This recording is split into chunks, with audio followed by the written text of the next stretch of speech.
Hello बच्चों, मेरा नाम डॉक्टर कपिल जैन, आपका केमिस्ट्री गुरु।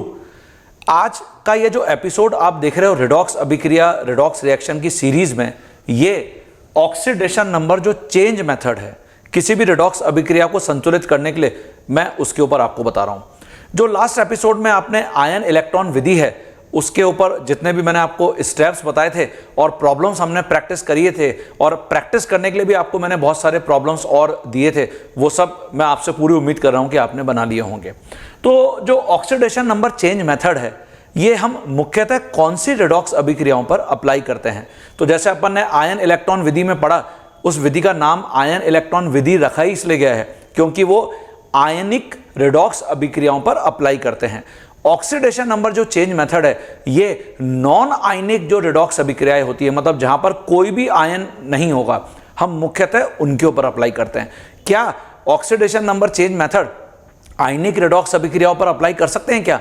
हाँ, ये नॉन आयनिक के लिए बना है, लेकिन हम आयनिक रिडॉक्स अभिक्रियाओं पर भी इसको अप्लाई कर सकते हैं। तो मैंने सबसे पहले नोट में यहां पर यह लिखा हुआ ही है कि ऑक्सीकरण अंग परिवर्तन विधि मुख्यतः नॉन आयनिक रिएक्शन जहां पर आयन उपस्थित नहीं है के ऊपर अप्लाई करी जाती है, और आयनिक अभिक्रियाओं पर भी इसको हम अप्लाई कर सकते हैं। लेकिन जो आयन इलेक्ट्रॉन विधि है वो सिर्फ आयनिक जो रिडॉक्स अभिक्रियाएं उनके लिए बनी है, नॉन आयनिक रिडॉक्स रिएक्शंस के ऊपर हम उनको तो अप्लाई नहीं कर सकते। तो अभी मैं आपको कुछ उदाहरण करके बताऊंगा। ये जो ऑक्सीडेशन नंबर चेंज मेथड या ऑक्सीकरण अंग परिवर्तन विधि है, इसके लिए भी हमको कुछ स्टेप्स हमेशा ध्यान में रखने पड़ते हैं, फॉलो करने पड़ते हैं। जब हम कुछ प्रॉब्लम्स के ऊपर प्रैक्टिस करेंगे तो ऑटोमेटिकली ये स्टेप्स हमको रट जाएंगे। तो मैंने यहां पे लिखा हुआ है, इसके लिए भी हमको कुछ स्टेप्स का पालन करना पड़ता है जो निम्नलिखित हैं। तो आप सबसे पहले एक एक करके इनको अपनी कॉपी में लिख लेंगे। स्टेप नंबर 1 में क्या करते हैं, सबसे पहले दी गई रिडॉक्स अभिक्रिया में प्रति परमाणु ऑक्सीकरण अंग उसके ऊपर लिख लेंगे। ये देखिए, प्रति परमाणु मतलब जो भी रिडॉक्स अभिक्रिया दी गई है उसमें जितने भी प्रकार के परमाणु हैं सबका ऑक्सीकरण अंग प्रति परमाणु ऊपर लिख लेंगे। ठीक है, जिससे यह पता चल जाएगा कि किस परमाणु का ऑक्सीकरण अथवा अपचयन हो रहा है। तो हमारा सबसे पहले यही उद्देश्य होता है कि ऐसे परमाणु को पता करना जिसके ऑक्सीकरण अंक में परिवर्तन हो रहा है, मतलब वो ऑक्सीकृत या अपचयित हो रहा है। तो हमने ये पहले स्टेप 1 में पता कर लिया। स्टेप 2, अब जिस परमाणु का ऑक्सीकरण अथवा अपचयन हो रहा है उनको अलग से लिखेंगे। जैसे मुझे पता चल गया कि निम्नलिखित परमाणुओं का ऑक्सीकरण अथवा अपचयन हो रहा है, उनको मैं नीचे अलग से स्टेप 2 में लिख लूंगा। ठीक है, और उनको संतुलित करने के लिए किसी कोफिशिएंट से गुना करेंगे। अब सबसे पहले उन परमाणुओं को संतुलित करोगे, ठीक है, और दोनों परमाणुओं के लिए TCI भी लिखोगे, total change in oxidation number. TCI भी हम दोनों जो भी ऑक्सीकृत और अपचयित होने वाले परमाणु उनके संबंध में TCI भी लिखेंगे। ठीक है बच्चों, तो स्टेप 1 और स्टेप 2 समझ में आ गए। ऑब्वियसली अभी हम जब प्रॉब्लम्स करेंगे तो आपको और क्लियरिटी आएगी होता क्या है। जैसे हमने आयन इलेक्ट्रॉन विधि में जब प्रॉब्लम्स बनानी शुरू करी तो आपको बहुत मजा आया होगा, ऐसे ही यहां पर भी बहुत मजा आता है। इस मेथड का नाम एक्चुअली क्या, हिट एंड ट्रायल मेथड भी है। हिट एंड ट्रायल मेथड हम देखेंगे हिट एंड ट्रायल का क्या मीनिंग है अभी कुछ उदाहरणों में। ठीक है, अब मैं स्टेप नंबर 3 पर आ गया हूं। देखिए, जब मैंने TCI निकाल लिए तो देखिए मैंने स्टेप 3 में लिखा है, अब ऑक्सीकृत होने वाले परमाणु को अपचयित होने वाले परमाणु के TCI से गुणा करेंगे। मतलब जो भी अपचयित होने वाला परमाणु का TCI है उसको ऑक्सीकृत होने वाले परमाणु से गुणा कर दिया, तथा अपचयित होने वाले परमाणु को ऑक्सीकृत होने वाले परमाणु के TCI से गुणा करेंगे। मतलब एक तरीके से क्रिस क्रॉस मल्टीप्लिकेशन, मतलब जो ऑक्सीकृत होने वाला परमाणु है उसको अपचयित होने वाले जो परमाणु है उसके TCI से गुणा करेंगे, और जो अपचयित होने वाला परमाणु है उसको ऑक्सीकृत होने वाले परमाणु के TCI से गुणा करेंगे। तो इससे मुझे ऑक्सीकृत और अपचयित होने वाले परमाणु के कुछ कोफिशिएंट मिल जाएंगे। अब स्टेप 4, अब जहां से ऑक्सीकृत और अपचयित होने वाले परमाणु आए हैं, ऑब्वियसली ये जो परमाणु हैं वो किसी रिएक्टेंट या प्रोडक्ट से आए हैं, तो उन अभिकारक तथा उत्पादों के कोफिशिएंट बना देंगे। अभिकारक मतलब रिएक्टेंट और प्रोडक्ट मतलब उत्पाद। ठीक है, तो मैं आपको भी करके बताऊंगा तो आपको इससे और क्लियर होगा कि इस स्टेप का क्या मतलब है। स्टेप 5।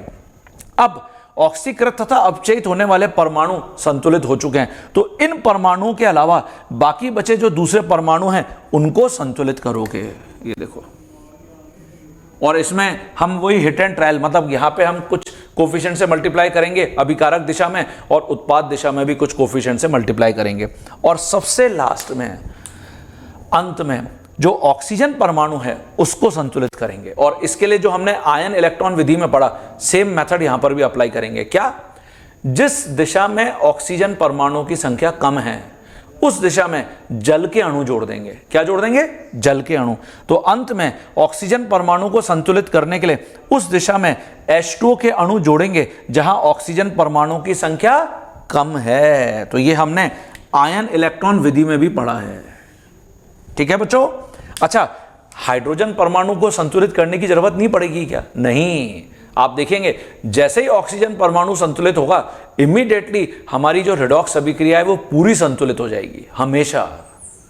तो करके बताऊं मैं आपको एक एक प्रॉब्लम, यहां पर कुछ प्रॉब्लम्स के थ्रू हम प्रैक्टिस करते हैं। ठीक है, तो ये सारे जो स्टेप्स हैं आपको अगर क्लियर हैं, और हम अभी प्रॉब्लम्स के थ्रू जब इनको देखेंगे तो वैसे भी क्लियर हो जाएंगे, और ये अगर याद भी हो जाएंगे जैसे जैसे हम प्रॉब्लम्स के ऊपर प्रैक्टिस करेंगे, तो डेफिनेटली आप बहुत कंफर्टेबली इस मेथड को भी अप्लाई करेंगे। आपको ये ज्यादा इजी लगेगा आयन इलेक्ट्रॉन विधि से। ठीक है बच्चों? तो सबसे पहले अपनी कॉपी में डिक्टेट कर लीजिए।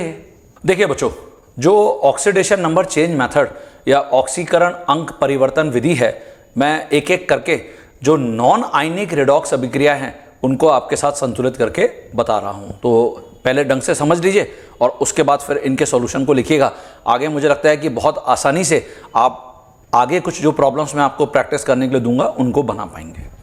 जैसे ये देखिए, फॉस्फोरस HNO3 से अभिक्रिया करके HPO3 प्लस NO और प्लस H2O बना रहा है। क्या इसमें कोई भी आयन है? नहीं। इसका मतलब ये नॉन आयनिक रेडॉक्स रिएक्शन है, नॉन आयनिक रेडॉक्स अभिक्रिया।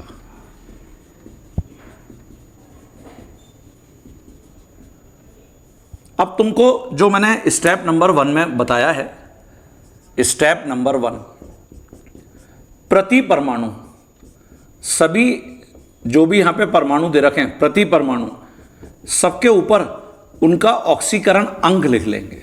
ये देखिए, तो जैसे फॉस्फोरस कितना आवेश है? 0, हाइड्रोजन +1, ऑक्सीजन प्रति परमाणु -2, तो नाइट्रोजन पे निकालोगे तो +5 आ जाएगा। HPO3 हाइड्रोजन +1, ऑक्सीजन -2, तो फॉस्फोरस पे निकालोगे तो +5 आ जाएगा। ऑक्सीजन पर -2 है तो नाइट्रोजन पर +2, और ऑक्सीजन पर -2, हाइड्रोजन पर +1। देखो बच्चों, क्लियर है क्या सभी को? ऑलरेडी हम ऑक्सीकरण अंक निकालते हुए आ ही रहे हैं, है ना?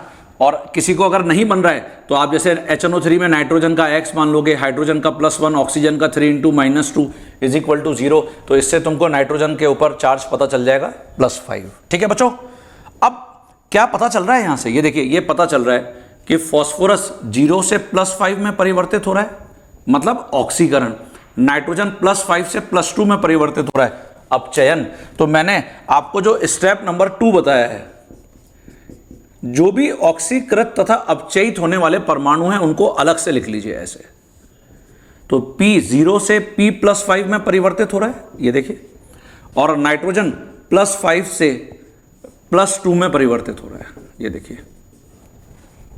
अब सबसे पहले दोनों साइड में देख लीजिए कि फॉस्फोरस और नाइट्रोजन बैलेंस हैं क्या। हाँ, फॉस्फोरस भी एक एक है, नाइट्रोजन भी एक एक है, बैलेंस है। तो अब सीधे क्या लिख लीजिए? TCiON। तो यहां जो TCiON का मान है कितना है? 5 है, और 0 से +5 ऑक्सीकरण अंक क्या हो रहा है? बढ़ रहा है, ऑक्सीकरण अंक में वृद्धि, इसको ऑक्सीकरण कहते हैं। और ऑब्वियसली यहां पे अगर तुम TCiON देख रहे हो तो वो 5 होगा, मतलब 5 इलेक्ट्रॉन निकले।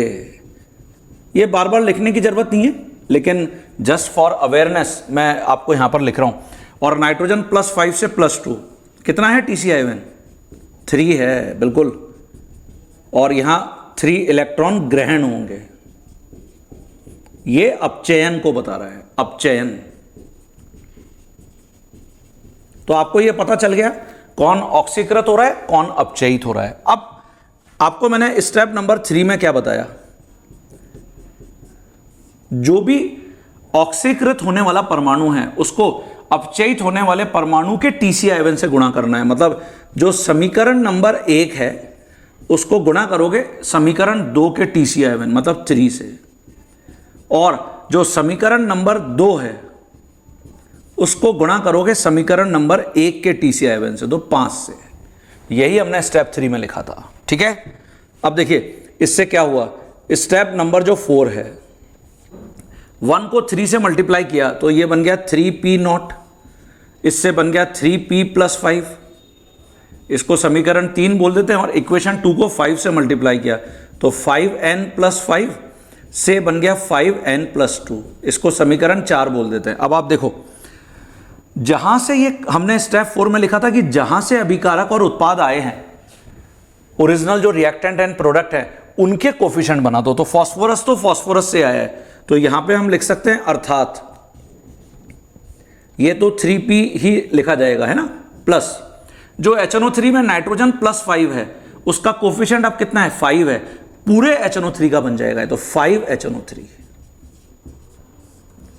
इससे बन रहा है HPO3, फास्फोरस +5, इसका कोफिशिएंट 3 है ये, तो ये पूरे HPO3 का बन जाएगा, प्लस NO में नाइट्रोजन +2, कोफिशिएंट अब इसका 5 है तो 5NO हो जाएगा। और वाटर में हमने कोई टच ही नहीं किया है, डिस्टर्बेंस ही नहीं किया है। अब आप चेक कर लो कि क्या फास्फोरस और नाइट्रोजन बैलेंस है क्या, तो फास्फोरस 3 बैलेंस, नाइट्रोजन 5 बैलेंस। अब इनके अलावा जो परमाणु बचे आपको उनको बैलेंस करना है। तो जैसे यहां पे तो अब ऑक्सीजन और हाइड्रोजन ही है, तो मैं स्टेप नंबर जब 5 पर आऊंगा तो अब मैं सीधे ही यहां पे ऑक्सीजन को बैलेंस करूंगा। इसके लिए मैंने आपको क्या टिप दिया, जैसे यहां देखिए 5 3 15, यहां 3 3 9 +5 14 +1 15, अरे ये तो बैलेंस है, इसमें तो मुझे आगे कुछ करने की जरूरत ही नहीं है, ऑलरेडी ऑक्सीजन दोनों साइड में बैलेंस है। हाइड्रोजन देख लीजिए, 3 हाइड्रोजन +2 हाइड्रोजन 5, यहां भी 5, ये तो पूरी इक्वेशन ही बैलेंस हो गई। ये देखिए, तो संतुलित रेडॉक्स अभिक्रिया, मतलब यहां तो हमको ऑक्सीजन तक को बैलेंस करने की जरूरत नहीं पड़ी, आंसर ही आ गया। तो संतुलित रेडॉक्स अभिक्रिया क्या बन गई है, ये बन गई है 3p + 5HNO3, और इससे हमको 3HPO3 मिल रहा है प्लस 5NO मिल रहा है और प्लस H2O मिल रहा है। देखिए बच्चों, तो ये संतुलित रेडॉक्स अभिक्रिया है। कौन सी रेडॉक्स अभिक्रिया है, आप इसके लिए देख ही रहे हैं, दो अलग अलग प्रकार के परमाणु दो अलग अलग अणुओं में ऑक्सीकृत तथा अपचयित हो रहे हैं, तो हम इसको बोल सकते हैं अंतर अणुक, ये देखिए, रेडॉक्स अभिक्रिया। क्यों बच्चों, सही है? तो मैं एक बार वापस इसी को रिपीट कर देता हूं। मैंने सबसे पहले क्या किया, प्रति परमाणु यहां पे सभी परमाणुओं का ऑक्सीकरण अंक उनके ऊपर लिख लिया, ये देखिए। उसके बाद स्टेप नंबर 2 में जो भी परमाणु ऑक्सीकृत तथा अपचयित हो रहा था उनको मैंने अलग से लिख लिया। तो फास्फोरस 0 से +5 में परिवर्तित हो रहा है, नाइट्रोजन +5 से +2 में परिवर्तित हो रहा है। इनको सबसे पहले बैलेंस करा, तो ये तो ऑलरेडी बैलेंस थे, दोनों साइड में फास्फोरस और दोनों साइड में नाइट्रोजन एक एक थे। TCI लिख लिया, तो यहां 0 से +5 माने 5 इलेक्ट्रॉन का अंतर आ रहा है, तो 5 इलेक्ट्रॉन निकले, ये ऑक्सीकरण को बता रहा है, क्योंकि 0 से +5 हो रहा है, ऑक्सीकरण अंक में वृद्धि, और यहां +5 से +2 ऑक्सीकरण अंक में कमी, अब चयन को बता रहा है। TCI का मान 3 है, मतलब 3 इलेक्ट्रॉन ग्रहण हुए। अब स्टेप नंबर 3 में हमने लिखना था समीकरण 1 को गुणा करना है जो भी समीकरण 2 का TCI है, तो इसलिए इक्वेशन 1 को मैंने 3 से मल्टीप्लाई कर दिया, TCI इक्वेशन 2 का 3 है, और ऐसे इक्वेशन नंबर 2 को मैंने 5 से मल्टीप्लाई कर दिया जो समीकरण 1 का TCI है, तो इससे बन गया 3p0, दिस गिव्स 3p + 5, और ऐसे इक्वेशन 2 को 5 से, तो 5n+5, इससे 5n+2 बन रहा है। जहां से ये ओरिजिनली आए हैं अभिकारक तथा उत्पादों से, अब ये कोफिशिएंट उनके बन जाएंगे। तो फास्फोरस से आया तो 3p, HNO3 में नाइट्रोजन +5, तो देखिए ये 5 है इसका कोफिशिएंट, तो इसलिए पूरे का कोफिशिएंट 5 HNO3 हो गया। इससे बना HPO3, तो P+5 ये HPO3 में है, इसका कोफिशिएंट 3 है तो पूरे HPO3 का 3 हो गया। NO जिसमें नाइट्रोजन +2 है तो पूरे NO का कोफिशिएंट 5 हो गया, और वाटर को हमने टच ही नहीं किया।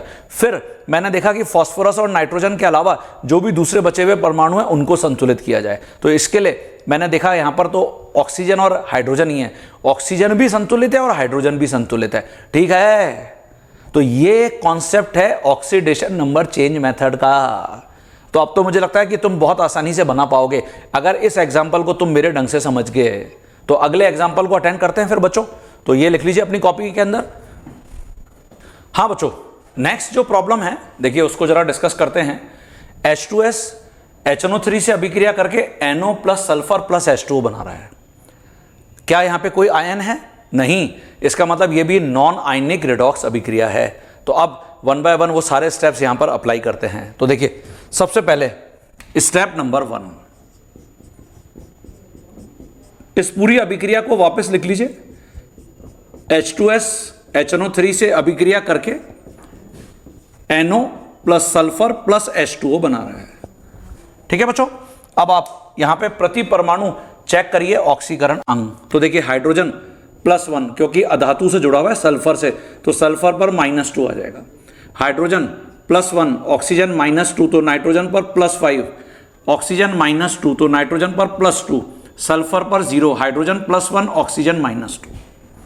अब इससे तुमको पता चल रहा है कि जो सल्फर है -2 से 0 और ऑक्सीजन, इसके ऑक्सीकरण अंग में तो परिवर्तन नहीं हो रहा है, नाइट्रोजन के हो रहा है। ये देखिए, तो स्टेप नंबर 2 में इनको सेपरेट करके लिख लेंगे।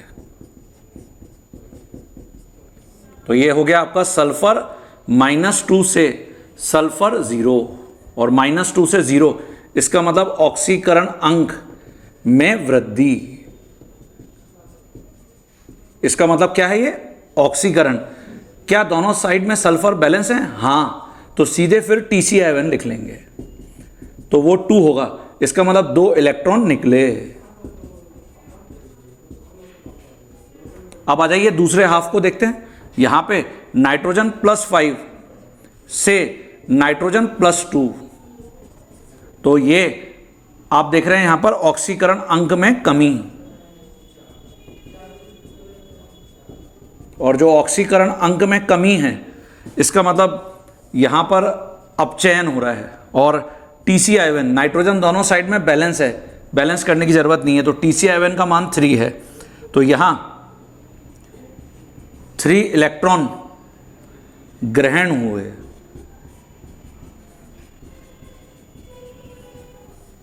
ठीक है बच्चों। अब आप स्टेप नंबर 3 में जो समीकरण नंबर 1 है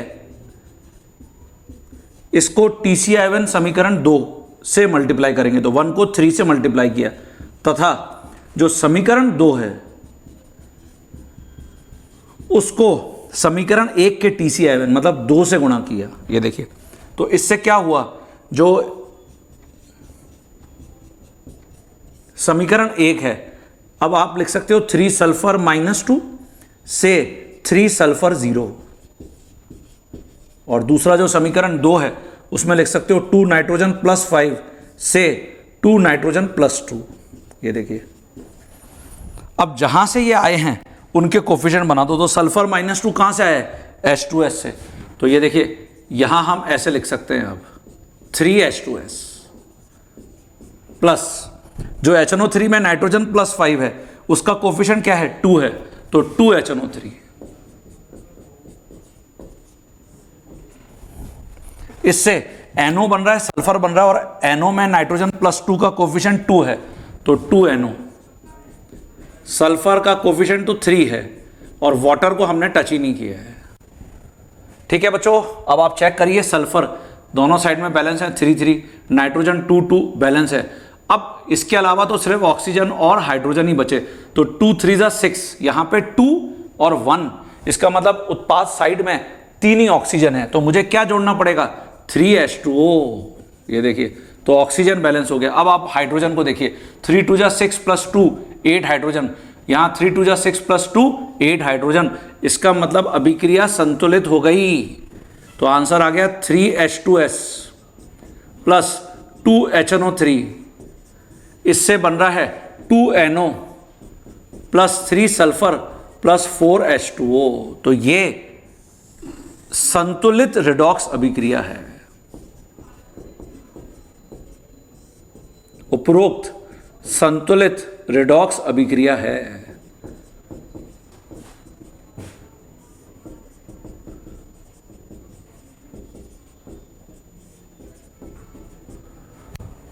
कौन सी रिडॉक्स अभिक्रिया है? ऑब्वियसली दो अलग अलग अणुओं में दो अलग अलग परमाणु यहां पे ऑक्सीकृत तथा अपचयित हुए हैं, तो इसको फिर वही अंतर अणु बोलोगे।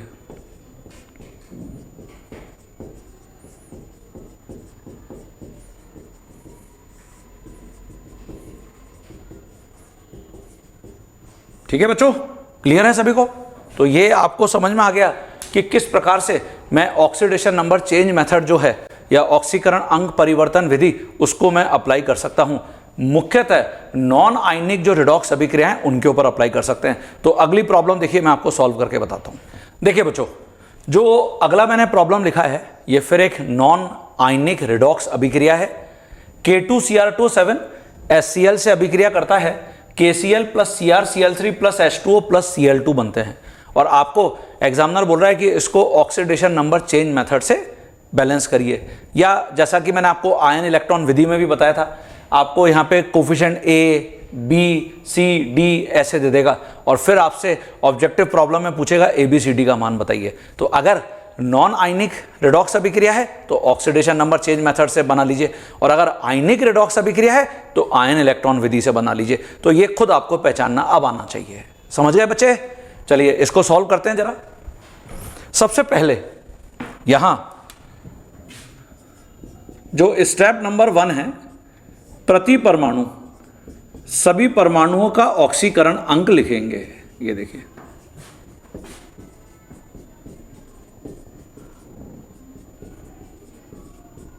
ये मैंने सभी को लिख लिया है। और प्रति परमाणु तो जैसे पोटेशियम क्षारीय धातु है तो +1, क्रोमियम पर +6 आएगा, ऑक्सीजन पर -2। पोटेशियम डाइक्रोमेट हम बार बार डिस्कस करते हुए आ रहे हैं। हाइड्रोजन पर +1 क्योंकि क्लोरीन से जुड़ा हुआ है, क्लोरीन अधातु है तो क्लोरीन पर -1। पोटेशियम +1 तो क्लोरीन -1। क्रोमियम, क्लोरीन का यहाँ पे -1 मानेंगे। मैंने आपको बताया था कि सामान्यतः हैलाइड्स में होते हैं हैलोजन, तो 3 × -1 है ना, तो क्रोमियम पे आ जाएगा +3, प्रति क्लोरीन -1, हाइड्रोजन +1, ऑक्सीजन -2 और क्लोरीन पर 0। अगर ऑक्सीकरण अंग ही गलत प्रेडिक्ट कर लिया तब तो पूरी प्रॉब्लम ही गलत हो जाएगी। ठीक है, चलिए अब क्या पता चल रहा है? क्रोमियम +6 से +3 में परिवर्तित हो रहा है, क्लोरीन -1 से 0 में परिवर्तित हो रहा है। ये वाले क्लोरीन के ऑक्सीकरण अंक में परिवर्तन नहीं हो रहा है, तो ये यहां परिवर्तित हो रहा होगा। तो अब मैं स्टेप नंबर 2 लिखूंगा। अब देखिए, जो क्रोमियम है, 2 क्रोमियम के परमाणु हैं, तो इसको आप एज इट इज कॉपी करेंगे ये, और ये क्रोमियम +3 में परिवर्तित हो रहा है। और जो दूसरा है वो क्लोरीन -1 जो Cl2 में परिवर्तित हो रहा है। ये देखिए, तो सबसे पहले क्रोमियम 2 हैं तो यहां पे 2 से मल्टीप्लाई करना जरूरी है, तभी तो बैलेंस होगा। और फिर आप यहां पर देख रहे हैं +6 से +3, एक क्रोमियम के रेस्पेक्ट में चेंज 3 का, तो 2 हैं। तो इसका मतलब यहां पर जो TCl होगा, ये ऑलरेडी मैंने पोटेशियम डाइक्रोमेट में भी बताया था, 2 × 3 मतलब 6 होगा। ठीक है, अपचयन हो रहा है ये। क्लियर हो गया? ऐसे समीकरण 2, पहले वहां क्योंकि 2 क्लोरीन है तो 2 से मल्टीप्लाई करना पड़ेगा, और फिर TCl, तो एक क्लोरीन के रेस्पेक्ट में 1 का चेंज, तो 2 हैं, तो TCl 2 होगा। और -1 से 0 ऑक्सीकरण अंक में वृद्धि हो रही है, ऑक्सीकरण को बता रहा है। ये देखिए, अब आप स्टेप नंबर 3 पर आ गए। तो जो स्टेप नंबर 3 है उसमें समीकरण 1 को मल्टीप्लाई करोगे समीकरण 2 के TCl, तो 2 से, तथा समीकरण 2 को गुणा करोगे समीकरण 1 के TCl से। तो ये देखिए, तो समीकरण 1 को हमने 2 से गुणा किया है, इसका मतलब ये हो गया 2Cr2, और इससे ये 4Cr + 3 बन रहा है। और ऐसे ही जो समीकरण 2 है उसको 6 से, तो 6 2 जा 12 Cl-1 और इससे ये बन रहा है 6Cl2। ये देखिए, क्लियर हुआ क्या सभी बच्चों को? तो ये इंपॉर्टेंट था यहां पे, है ना। अब आप जहां से ये आए हैं तो देखिए Cr2 कहां से आया है? K2Cr27 से। तो ये हमारा स्टेप नंबर 4। तो ये मैं इसको लिख दूंगा 2K2Cr2O7 प्लस जो HCl में क्लोरीन -1 है उसका अब कोफिशिएंट 12 है, तो 12 HCl।